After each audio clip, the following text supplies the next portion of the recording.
Good morning बेटा। अज आप BA 5th Sam का 13 चैप्टर करांगे जो कि सैक्शन C का है। बरतानिया विच राणी दल political parties in the great Britain. कहता है कि कोई भी लोकतंत्री सरकार होवे, ठीक है, किसी भी देश की लोकतंत्री सरकार होवे तो वो जी सरकार जी हमेशा राणी दलों के नाँ से ही चलती है, क्योंकि राणी दल जोड़े है वो लोगों को राणी विद्या का प्रसार करते हैं, चोणां लड़ते हैं, सरकार बनाते हैं, सरकार की आलोचना करते हैं, यही काम करते हैं। यानी कि जिथे भी लोकतंत्री सरकार होएगी उत्थे राणी दल जरूर होणगे, इसलिए इनू राणी दल जिहड़े हैगे आ लोकतंत्र जिहड़े राणी दलों नूं लोकतंत्र दा जिंद जान भी कहा जाता हैगा वा। राणी दल का अर्थ की आ? गैटल कहता है कि राणी दल की होंदे आ नागरिकों का एक समूह आ जिहड़ा कि राणी की इकाई के रूप में काम करते हैं तो अपनी वोटां की शक्ति नाल जिहड़ी है सरकार दे कंट्रोल करते ते नीतियां नूं लागू करते हैं। मान लो तुहाडे पिंड विच ही दो पार्टियां होण, कांग्रेस की ते BJP की जां बादलों की पार्टी होवे, कुछ जिहड़े पिंड दे लोग जिहड़े हैगे आ कांग्रेस पार्टी नाल संबंधित होणगे, कुछ जिहड़े हैगे आ अपने अकालियां नाल होणगे, ठीक है। तो फिर वो उस जो वोटां आउंदियां तो वो अपने अपने धड़े च बना लेंदे, एक इकाई के रूप में काम करते हैं, वोटां प्राप्त करने की कोशिश करते हैं तो सरकार ते कंट्रोल करके उस हिसाब नाल अपने हक में जिहड़ियां नीतियां कानून बनाउण की कोशिश करते हैगे आ। बट आपां इत्थे हुण आपां पढ़ना हैगा वा कि बरतानिया विच राणी दल की आ, किहड़े राणी दल वो किवें काम करदे, उन्हां दा की इतिहास आ। फस्ट ऑफ ऑल इस वीडियो च आपां करांगे बरतानिया विच राणी दल दा इतिहास। राणी दलों के इतिहास नूं पहलां पढ़न तो पहलां बेटा इस चीज़ का जिहड़ा हैगा सामा पा, ठीक है। इधर ध्यान जिहड़ा हैगा इस चीज़ ते नज़र मार लो कि जिहड़ा ब्रिटेन आ, बरतानिया वा, इंग्लैंड वा, इस विच जिहड़ियां हैगियां 3 पार्टियां पाई जांदियां। बट इहदा जिहड़ा इतिहास आ वो 2 पार्टियां तो ज़्यादा शुरू हुंदा हैगा वा।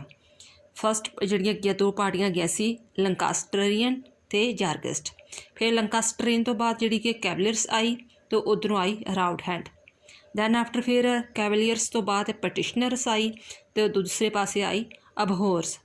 फिर पटिशनर्स तो बाद विग आई तो उधरों आई टोरी पार्टी, तो विग पार्टी ने बाद लिबरल पार्टी का रूप धारण कर लिया तो टोरी ने कंजरवेटिव का रूप धारण कर लिया। तो बाद 1906 रह गई लेबर पार्टी, जिहड़ियां पहलियां पार्टियां सी उहदा इतिहास 14वीं सदी तो ही चल रहा सी, ठीक है। इसनूं अपनी बुक ते जां नोटबुक ते भी इस तरह नोट्स बना लिओ।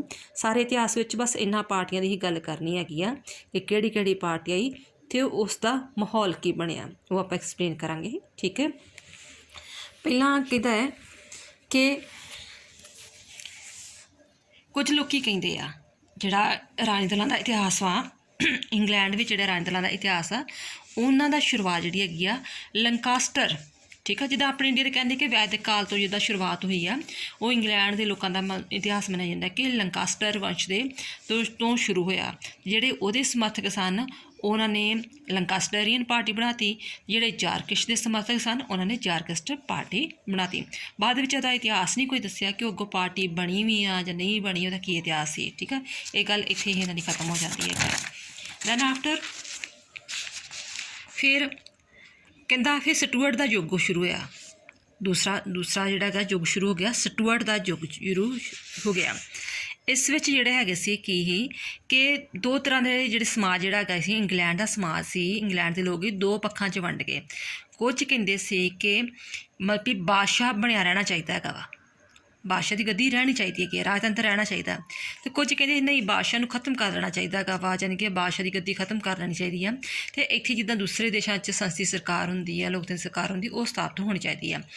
इन्हां गल्लां नूं लैके कि बादशाह होना चाहिए कि नहीं चाहिए, जां बादशाह की सर्वोच्चता होनी चाहिए, जां संसद की सर्वोच्चता होनी चाहिए, इन्हां मतलब कि लोकां च मतलब कि बहस छिड़ के संघर्ष होण लग पिया।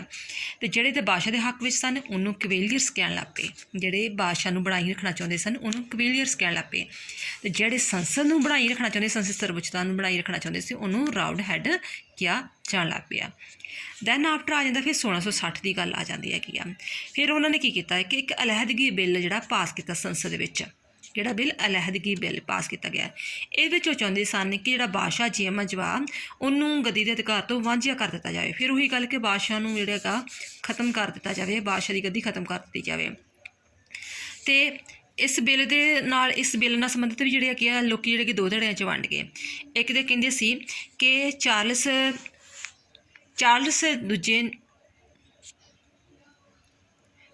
दूजे ने ਸੰਸਦ ਦੇ ਇਸ ਯਤਨ ਨੂੰ ਅਸਫਲ ਬਣਾਉਣ ਲਈ ਸੰਸਦ ਨੂੰ ਭੰਗ ਕਰ ਦਿੱਤਾ। ਠੀਕ ਹੈ, ਵੀ ਮਤਲਬ ਵੀ ਮੈਨੂੰ ਵਾਕਿਆ ਗੱਦੀ ਤੋਂ ਨਾ ਲਾ ਦੇਣ, ਇਸ ਕਰਕੇ ਮੈਂ ਸੰਸਦ ਹੀ ਚਾਹੁੰਦੀ ਸੀ ਨਾ ਕਿ ਇਹਨੂੰ ਮਤਲਬ ਵੀ ਕਾਨੂੰਨ ਪਾਸ ਕਰਕੇ ਗੱਦੀ ਤੋਂ ਲਾ ਦਿੱਤਾ ਜਾਏ। ਅਤੇ ਜੇਮਸ ਨੇ ਕੀ ਕੀਤਾ ਕਿ ਸੰਸਦ ਨੂੰ ਹੀ ਭੰਗ ਕਰ ਦਿੱਤਾ।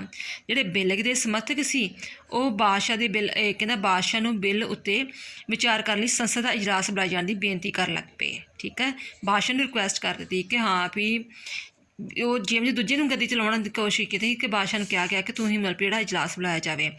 ਇਸ ਲਈ ਉਹਨਾਂ ਨੂੰ ਜਿਨ੍ਹਾਂ ਨੇ ਬੇਨਤੀ ਕੀਤੀ ਸੀ, ਠੀਕ ਆ, ਪਟੀਸ਼ਨ ਪਾਈ ਸੀ ਕਿ ਨਹੀਂ ਸਾਡੀ ਜਿਹੜੇ ਅੱਗੇ ਸੰਸਦ ਭੰਗ ਨਾ ਕੀਤੀ ਜਾਵੇ, ਪਟੀਸ਼ਨ ਪਾਈ ਸੀ, ਉਹਨੂੰ ਕਿਹਾ ਜਾਣ ਲੱਗ ਪਿਆ ਪਟੀਸ਼ਨਰਸ। ਅਤੇ ਜਿਹੜੇ ਲੋਕ ਬਿੱਲ ਦੇ ਵਿਰੋਧ ਵਿੱਚ ਸਨ ਕਿ ਨਹੀਂ ਜਿਹੜੀ ਹੈਗੀ ਜੇਮਸ ਦੀ ਗੱਦੀ ਜਿਹੜੀ ਹੈਗੀ ਆ, ਜੇਮਸ ਰਾਜ ਦੀ ਗੱਦੀ ਨੂੰ ਉਤੋਂ ਉਹਦੇ ਅਧਿਕਾਰ ਤੋਂ ਵਾਂਝਾ ਨਹੀਂ ਕਰਨਾ ਚਾਹੀਦਾ, ਉਹਨੂੰ ਅਬਹੋਸ ਕਿਹਾ ਜਾਣ ਲੱਗ ਪਿਆ। ਠੀਕ ਆ, ਜਿਨ੍ਹਾਂ ਨੇ ਤਾਂ ਮਤਲਬ ਕਿਹਾ ਸੀ ਕਿ ਗੱਦੀ ਤੋਂ ਲਾਉਣਾ ਚਾਹੀਦਾ ਉਹਨੂੰ ਪਟੀਸ਼ਨਰਸ ਕਿਹਾ ਜਾਣ ਲੱਗ ਪਿਆ ਅਤੇ ਦੂਜਿਆਂ ਨੂੰ ਅਬਹੋਸ ਕਿਹਾ ਜਾਣ ਲੱਗ ਪਿਆ। ਦੈਨ ਆਫਟਰ ਫਿਰ ਕੀ ਹੋਇਆ ਕਿ 1688 ਵਿੱਚ ਬਰਤਾਨੀਆ ਵਿੱਚ ਕ੍ਰਾਂਤੀ ਹੋਈ। ਠੀਕ ਹੈ, ਇਹ ਕ੍ਰਾਂਤੀ ਮੰਨੀ ਜਾਂਦੀ ਹੈ ਇਸੇ ਜਿੱਦਾਂ ਫਰਾਂਸ ਦੀ ਕ੍ਰਾਂਤੀ ਮੰਨੀ ਜਾਂਦੀ ਹੈ, ਆਪਣੇ ਦੇਸ਼ ਦੀ ਆਜ਼ਾਦੀ ਦੀ ਕ੍ਰਾਂਤੀ ਮੰਨੀ ਜਾਂਦੀ ਹੈ, ਇਸੇ ਤਰ੍ਹਾਂ ਇਹਨਾਂ ਦੀ ਸ਼ਾਨ ਇੱਕ ਕ੍ਰਾਂਤੀ ਹੋਈ। ਇਹਦੇ ਨਤੀਜੇ ਵਜੋਂ ਕੀ ਹੋਇਆ ਕਿ ਜਿਹੜਾ ਬਰਤਾਨੀਆ ਦਾ ਰਾਜਾ ਸੀ ਉਹ ਗੱਦੀ ਛੱਡ ਕੇ ਭੱਜ ਗਿਆ। ਅਤੇ ਸੰਸਦ ਨੇ ਕੀ ਕੀਤਾ ਕਿ ਵਿਲੀਅਮ ਅਤੇ ਉਸ ਦੀ ਪਤਨੀ ਮੈਰੀ ਨੂੰ ਬਰਤਾਨੀਆ ਦੇ ਰਾਜਗੱਦੀ ਉੱਤੇ ਬਿਠਾ ਦਿੱਤਾ। ਜਿਹੜਾ ਮੇਨ ਰਾਜਾ ਸੀ ਨਾ ਉਹ ਤਾਂ ਭੱਜ ਗਿਆ, ਬਟ ਜਿਹੜਾ ਵਿਲੀਅਮ ਸੀ ਉੱਥੋਂ ਦਾ ਜਿਹੜਾ ਹੈਗਾ ਸੀ ਉਹਦਾ ਬੇਟਾ ਹੋਏਗਾ ਰਾਜਕੁਮਾਰ ਜਾਂ ਹੋਰ ਕਿਸੇ ਦਾ ਹੋਏਗਾ, ਉਹਨੂੰ ਉਸ ਅਤੇ ਉਹਦੀ ਪਤਨੀ ਨੂੰ ਜਿਹੜੀ ਮੈਰੀ ਨੂੰ ਰਾਜਗੱਦੀ 'ਤੇ ਬਿਠਾਤਾ। ਆਪਾਂ ਇਹ ਚੀਜ਼ ਪਹਿਲਾਂ ਪੜ੍ਹਦੇ ਹਾਂ, ਇਹ ਵੀ ਚੀਜ਼ ਪੜ੍ਹਦੇ ਹਾਂ ਕਿ ਲੋਕ ਰਾਜਤੰਤਰ ਨੂੰ ਕਿਉਂ ਇੰਨਾ ਪਿਆਰ ਕਰਦੇ ਆ, ਕਿ ਉਹਨਾਂ ਨੂੰ ਮੌਕਾ ਮਿਲਿਆ ਸੀ ਕਿ ਜੇ ਰਾਜਾ ਗੱਦੀ 'ਤੇ ਛੱਡ ਕੇ ਭੱਜ ਗਿਆ ਵਾ ਤਾਂ ਉੱਥੇ ਲੋਕਤੰਤਰ ਸਥਾਪਿਤ ਕਰ ਸਕਦੇ, ਗਣਤੰਤਰ ਸਥਾਪਿਤ ਕਰ ਸਕਦੇ। ਬਟ ਫਿਰ ਵੀ ਲੋਕਾਂ ਦਾ ਇੰਨਾ ਰਾਜਤੰਤਰ ਵਿੱਚ ਵਿਸ਼ਵਾਸ ਆ, ਇੰਨੀ ਉਹਨਾਂ ਦੀ ਝੁਕਾਅ ਆ ਕਿ ਨਹੀਂ ਸਾਡਾ ਇੱਥੇ ਰਾਜਾ ਹੀ ਹੋਣਾ ਚਾਹੀਦਾ। ਉਹਨਾਂ ਨੇ ਖੁਦ ਜਿਹੜਾ ਹੈਗਾ ਵਿਲੀਅਮ ਅਤੇ ਉਸਦੀ ਪਤਨੀ ਨੂੰ ਜਿਹੜਾ ਹੈਗਾ ਰਾਜਗੱਦੀ 'ਤੇ ਬਿਠਾ ਦਿੱਤਾ। ਇਸ ਤਰ੍ਹਾਂ ਬਰਤਾਨੀਆ ਵਿੱਚ ਫਿਰ ਸੰਸਦ ਦੀ ਸਰਵਉੱਚ ਸਥਾਪਤ ਹੋਈ ਵੀ ਸੰਸਦ ਨੇ ਮਲਬੇ ਦੇ ਉੱਤੇ ਗੱਦੀ 'ਤੇ ਬਿਠਾਇਆ ਅਤੇ ਸੰਸਦ ਨੂੰ ਪਹਿਲ ਮਿਲ ਗਈ। ਕਹਿੰਦਾ ਇਸ ਤੋਂ ਪਿੱਛੋਂ ਬਾਦਸ਼ਾਹ ਵਿਲੀਅਮ ਥਰਡ ਦੇ ਕਾਰਜਕਾਲ ਵਿੱਚ ਪਟੀਸ਼ਨਰ ਨੂੰ ਵਿਗ ਕਿਹਾ ਜਾਣ ਲੱਗ ਪਿਆ ਅਤੇ ਜਿਹੜੇ ਹੈਗੇ ਦੂਜੇ ਸੀ ਉਹਨੂੰ ਅਬਹੋਸ ਨੂੰ ਟੋਰੀ ਕਿਹਾ ਜਾਣ ਲੱਗ ਪਿਆ। ਜਿਹੜੇ ਪਟੀਸ਼ਨਰ ਸੀ, ਠੀਕ ਆ, ਸੰਸਦ ਦੇ ਹੱਕ ਵਿੱਚ ਸੀ, ਉਹਨੂੰ ਵਿਗ ਕਿਹਾ ਜਾਣ ਲੱਗ ਪਿਆ ਅਤੇ ਦੂਜਿਆਂ ਨੂੰ ਜਿਹੜੇ ਅਬਹੋਸ ਸੀ ਉਹਨੂੰ ਟੋਰੀ ਕਿਹਾ ਜਾਣ ਲੱਗ ਪਿਆ। ਇਹੋ ਕਹਿੰਦਾ ਜਿਹੜੇ ਵਿਗ ਜਿਹੜੇ ਵਾਲੇ ਹੁੰਦੇ ਸੀ ਉਹ ਉਦਾਰਵਾਦੀ ਵਿਚਾਰਧਾਰਾ ਵਾਲੇ ਹੁੰਦੇ ਸੀ। ਠੀਕ ਆ, ਜਿਹੜੇ ਵਿਚਾਰਧਾਰਾ ਵਾਲੇ ਹੁੰਦੇ ਸੀ ਜਿਹੜੇ ਹੈਗੇ ਸੀ ਵਿਗ ਵਾਲੇ ਸੀ, ਅਤੇ ਉਹਨਾਂ ਦਾ ਉਦਾਰਵਾਦੀ ਵਿਚਾਰਧਾਰਾ ਵਾਲੇ, ਧਰਮ ਵਿੱਚ ਸੁਧਾਰ ਲਿਆਉਣਾ, ਸੰਸਦ ਦੀ ਸਰਵਉੱਚਤਾ ਸਥਾਪਨਾ, ਇਹ 3 ਮੇਨ ਚੀਜ਼ਾਂ ਸੀ ਉਹਨਾਂ ਦੀਆਂ ਜਿਹੜੀ ਵਿਗ ਪਾਰਟੀ ਵਾਲੇ ਸੀ। ਅਤੇ ਬਟ ਜਿਹੜੇ ਟੋਰੀ ਪਾਰਟੀ ਵਾਲੇ ਸੀ ਨਾ ਉਹ ਜ਼ਿਆਦਾ ਅਮੀਰਾਂ ਲੋਕਾਂ ਦੀ ਸਪੋਰਟ ਕਰਦੇ, ਬਾਦਸ਼ਾਹ ਦੇ, ਉਹਦੇ ਰਿਸ਼ਤੇਦਾਰਾਂ ਦਾ, ਪੂੰਜੀਪਤੀਆਂ ਦਾ, ਬਿਜ਼ਨਸਮੈਨਾਂ ਦਾ, ਉਹਨਾਂ ਦੀ ਸਪੋਰਟ ਕਰਦੇ ਸੀ ਟੋਰੀ ਵਾਲੇ। ਠੀਕ ਆ, ਇਸ ਤੋਂ ਪਿੱਛੋਂ ਮਹਾਰਾਣੀ ਐਨ ਜਾਰਜ 1 ਅਤੇ ਜਾਰਜ 2 ਦੇ ਕਾਰਜਕਾਲ ਦੌਰਾਨ ਇਹਨਾਂ ਦਲਾਂ ਨੇ ਆਪਣੀ ਸਥਿਤੀ ਨੂੰ ਹੋਰ ਮਜ਼ਬੂਤ ਕਰ ਲਿਆ। ਇਹ ਹੁਣ ਪਾਰਟੀ ਅੱਗੋਂ ਫਿਰ ਰੂਪ ਧਾਰਨ ਕਰੇਗੀ। ਨੈਕਸਟ ਫਿਰ 1832 'ਚ, ਉਹ 16ਵੀਂ ਸਦੀ ਦੀ ਗੱਲ ਸੀ, ਹੁਣ ਆ ਗਿਆ 1832 ਇੱਕ ਸੁਧਾਰ ਐਕਟ ਪਾਸ ਹੋਇਆ। ਇਹਦੇ ਵਿੱਚ ਕੀ ਹੋਇਆ, ਜਿਹੜੀ 1857 ਵਿੱਚ ਜਿਹੜੀ ਵਿਗ ਪਾਰਟੀ ਸੀ ਉਹਨੇ ਆਪਣਾ ਨਾਂ ਜਿਹੜਾ ਹੈਗਾ ਸੀ ਲਿਬਰਲ ਪਾਰਟੀ ਰੱਖ ਲਿਆ। ਠੀਕ ਹੈ, ਜਿਹੜੀ ਵਿਗ ਪਾਰਟੀ ਜਿਹਨੂੰ ਆਪਾਂ ਪਟੀਸ਼ਨਰ ਕਿਹਾ ਜਾਂਦਾ, ਜਿਹੜੀ ਉਦਾਰਵਾਦੀ ਵਿਚਾਰਧਾਰਾ ਵਾਲੀ ਸੀ, ਉਹਨੇ ਆਪਣਾ ਨਾਂ ਲਿਬਰਲ ਪਾਰਟੀ ਰੱਖ ਲਿਆ। ਜਿਹੜੀ ਟੋਰੀ ਪਾਰਟੀ ਸੀ ਉਹਨੇ ਆਪਣਾ ਨਾਂ ਕੰਜ਼ਰਵੇਟਿਵ ਪਾਰਟੀ ਰੱਖ ਲਿਆ, ਜਿਹੜੀ ਅਮੀਰਾਂ ਦੀ ਪਾਰਟੀ ਸੀ। ਠੀਕ ਹੈ, ਕਹਿੰਦਾ ਫਿਰ ਕੀ ਹੋਇਆ ਕਿ ਲਿਬਰਲ ਪਾਰਟੀ ਵਿੱਚ ਆਪਾਂ ਉੱਤੇ ਪੜ੍ਹਿਆ ਕਿ ਉੱਥੇ ਮੱਧ ਵਰਗ ਦੇ ਲੋਕਾਂ ਦਾ, ਜਿਹੜੇ ਮਿਡਲ ਕਲਾਸ ਦੇ ਲੋਕ ਹੁੰਦੇ, ਉਹਨਾਂ ਦਾ ਮਤਲਬ ਸਪੋਰਟ ਵਗੈਰਾ ਸੀ। ਪਰ ਜਿਹੜੇ ਕੰਜ਼ਰਵੇਟਿਵ ਪਾਰਟੀ ਸੀ ਉਹਦੇ ਵਿੱਚ ਜਿਹੜੇ ਬਾਦਸ਼ਾਹ ਦੇ ਅਧਿਕਾਰ, ਇੰਗਲੈਂਡ ਦੇ ਸਥਾਪਿਤ ਚਰਚ, ਵੱਡੇ ਜ਼ਮੀਂਦਾਰ, ਪੂੰਜੀਪਤੀ ਸੰਬੰਧ, ਉਹਨਾਂ ਦੀ ਸਪੋਰਟ ਮਿਲਦੀ ਸੀ। ਦੈਨ ਆਫਟਰ ਨੈਕਸਟ ਪੈਰੇ ਵਿੱਚ ਫਿਰ 1905-6 ਵਿੱਚ ਹੁਣ ਤੀਜੀ ਪਾਰਟੀ ਹੋਣ ਦੇ ਵਿੱਚ ਆਉਣ ਲਈ, 2 ਪਾਰਟੀਆਂ ਦਾ ਇਤਿਹਾਸ ਹੋ ਗਿਆ। ਤੀਜੀ ਪਾਰਟੀ 1905 ਵਿੱਚ ਤੀਜੀ ਪਾਰਟੀ ਆਈ ਜਿਹਨੂੰ ਆਪਾਂ ਲਿਬਰ ਪਾਰਟੀ ਕਹਿੰਦੇ ਹਾਂ। 2 ਪਾਰਟੀਆਂ ਦਾ ਆਪਾਂ ਇਤਿਹਾਸ ਪੜ੍ਹ ਲਿਆ ਹੈ, ਲਿਬਰਲ ਪਾਰਟੀ ਅਤੇ ਕੰਜ਼ਰਵੇਟਿਵ ਪਾਰਟੀ। ਠੀਕ ਆ, ਤੀਸਰੀ ਪਾਰਟੀ ਹੈ ਲੇਬਰ ਪਾਰਟੀ। ਉਹਨੇ 1906 ਵਿੱਚ ਕਿਹਦੇ ਨਾਲ ਮਿਲ ਕੇ, ਲਿਬਰਲ ਪਾਰਟੀ ਨਾਲ, ਲੇਬਰ ਜਿਹੜੀ ਪਾਰਟੀ ਆਈ ਸੀ ਨਾ 1905 ਵਿੱਚ, ਉਹਨੇ ਲੇਬਰ ਪਾਰਟੀ ਨੇ ਲਿਬਰਲ ਪਾਰਟੀ ਨਾਲ ਮਿਲ ਕੇ ਜਿਹੜੀ ਹੈਗੀ ਚੋਣਾਂ ਲੜੀਆਂ ਅਤੇ ਇੰਗਲੈਂਡ ਵਿੱਚ ਸੱਤਾ ਹਾਸਿਲ ਕੀਤੀ। ਫਿਰ ਇਸ ਤਰ੍ਹਾਂ ਬਾਅਦ ਵਿੱਚ ਕੀ ਹੋਇਆ ਕਿ ਸਾਥ ਤਾਂ ਉਹਨੇ ਲਿਬਰਲ ਪਾਰਟੀ ਦਾ ਲਿਆ ਸੀ, ਬਟ ਲਿਬਰਲ ਪਾਰਟੀ ਤੋਂ ਪਿੱਛੇ ਕਰਦੀ ਹੋਈ ਉਹਦੀ ਸਪੋਰਟ ਕਰਕੇ ਇਸ ਰਾਣੀ ਦੇ ਵਿੱਚ ਆਈ, ਪਰ ਲਿਬਰਲ ਪਾਰਟੀ ਨੂੰ ਪਿੱਛੇ ਧੱਕਦੇ ਹੋਈ ਲੇਬਰ ਪਾਰਟੀ ਨੇ ਆਪਣਾ ਅਕਸ ਬਣਾ ਲਿਆ। ਠੀਕ ਹੈ, ਉਹ ਆਪ ਜ਼ਿਆਦਾ ਪ੍ਰਭਾਵਸ਼ਾਲੀ ਹੋ ਗਏ। ਇਸ ਤਰ੍ਹਾਂ 2 ਪਾਰਟੀਆਂ ਪ੍ਰਣਾਲੀ ਕਾਇਮ ਰਹੀ। ਅੱਜ ਵੀ ਇੰਗਲੈਂਡ ਵਿੱਚ ਇਹਨਾਂ 2 ਪਾਰਟੀਆਂ ਦਾ ਬੋਲਬਾਲਾ ਹੈ। ਕਹਿੰਦਾ 1 ਮਈ 1997 ਨੂੰ ਹੋਈਆਂ ਚੋਣਾਂ ਵਿੱਚ 18 ਸਾਲਾਂ ਪਿੱਛੋਂ ਲੇਬਰ ਪਾਰਟੀ, ਠੀਕ ਹੈ, ਲੇਬਰ ਪਾਰਟੀ ਨੇ ਕਾਮ ਸਦਨ ਵਿੱਚ ਬਹੁਮਤ ਪ੍ਰਾਪਤ ਕੀਤਾ ਸੀ 18 ਸਾਲਾਂ ਬਾਅਦ, ਅਤੇ 13 ਸਾਲਾਂ ਲਈ ਭਾਵ 2010 ਤੱਕ ਇੰਗਲੈਂਡ ਵਿੱਚ ਲੇਬਰ ਪਾਰਟੀ ਦੀ ਹੀ ਸੱਤਾ ਰਹੀ। ਵੇਖੋ ਕਿੰਨੀ ਕੋਇਨਸੀਡੈਂਸ ਵਾਲੀ ਗੱਲ ਆ ਕਿ ਲਿਬਰਲ ਪਾਰਟੀ ਦੀ ਸਪੋਰਟ ਕਰਕੇ ਰਾਜਨੀਤੀ ਵਿੱਚ ਆਈ, ਬਾਅਦ ਵਿੱਚ ਇਹਨੇ ਆਪਣਾ ਹੀ ਕਬਜ਼ਾ ਸਥਾਪਿਤ ਕਰ ਲਿਆ, ਯਾਨੀ ਕਿ 18 ਸਾਲਾਂ ਬਾਅਦ ਮੁੜ ਕੇ ਫਿਰ ਇਹਨੇ ਆਪਣੀ ਪਾਰਟੀ ਰਾਜਨੀਤੀ ਵਿੱਚ ਲੈ ਲਈ। ਦੈਨ ਆਫਟਰ ਮੁੜ ਕੇ 13 ਸਾਲ ਇੰਗਲੈਂਡ ਵਿੱਚ ਇਹਨੇ ਰਾਜ ਕੀਤਾ। ਫਿਰ ਕਹਿੰਦਾ 2010 ਵਿੱਚ ਕਰਾਈਆਂ ਗਈਆਂ ਕੰਮ ਸਦੀ ਚੋਣਾਂ ਨਤੀਜੇ ਵਜੋਂ 1974 ਤੋਂ ਪਿੱਛੋਂ ਪਹਿਲੀ ਵਾਰੀ ਬਰਤਾਨੀਆ ਵਿੱਚ ਫਿਰ ਤਸ਼ੂਕ ਸੰਸਥਾ ਆਈ। ਤਾਂ ਸ਼ੰਕੂ ਸੰਸਦ ਬੇਟਾ ਸੰਸਦ ਹੁੰਦੀ ਆ ਹੰਗ ਪਾਰਲੀਮੈਂਟ। ਇਹ ਤੁਹਾਨੂੰ ਨੋਟਿਸ ਵੀ ਆ ਜਾਂਦਾ ਹੁੰਦਾ ਹੈ, ਸ਼ੋਰਟ ਨੋਟ ਵੀ ਆ ਜਾਂਦਾ ਹੈ ਕਿ ਤਸ਼ੂਕ ਸੰਸਦ ਕੀ ਹੈ ਜਾਂ ਹੰਗ ਪਾਰਲੀਮੈਂਟ ਕੀ ਹੈ। ਯਾਨੀ ਕਿ ਰਲੀ ਮਿਲੀ ਸਰਕਾਰ ਕਿਸੇ ਵੀ ਪਾਰਟੀ, ਤਿੰਨਾਂ ਪਾਰਟੀਆਂ ਨੂੰ ਮੰਨ ਲਓ ਕਿ ਮੈਜੋਰਟੀ ਹਾਸਲ ਨਹੀਂ ਹੁੰਦੀ ਅਤੇ ਉਹ ਇਹ ਦੋ ਪਾਰਟੀਆਂ ਰਲ ਕੇ ਕੋਈ ਸਰਕਾਰਾਂ ਬਣਾ ਲੈਂਦੀਆਂ ਹੈਗੀਆਂ ਵਾ, ਉਹਨੂੰ ਬੋਲ ਦਿੰਦੇ ਆ ਹੰਗ ਪਾਰਲੀਮੈਂਟ ਜਾਂ ਸ਼ੰਕੂ ਸੰਸਦ।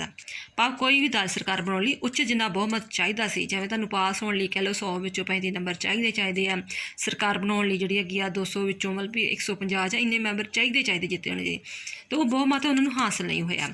ਚੋਣਾਂ ਦੇ ਪਿੱਛੋਂ ਕੰਜ਼ਰਵੇਟਿਵ ਪਾਰਟੀ ਅਤੇ ਲਿਬਰਲ ਪਾਰਟੀ ਦੁਆਰਾ ਕੰਜ਼ਰਵੇਟਿਵ ਪਾਰਟੀ ਦੇ ਨੇਤਾ ਜਿਹੜਾ ਹੈਗਾ ਸੀ ਡੇਵਿਡ ਕੈਮਰਨ। ਹੁਣ ਤੁਸੀਂ ਰਾਸ਼ਟਰਪਤੀਆਂ ਦੇ ਪ੍ਰਧਾਨ ਮੰਤਰੀ ਦੇ ਨਾਂ ਯਾਦ ਰੱਖਣੇ ਹੈਗੇ ਆ।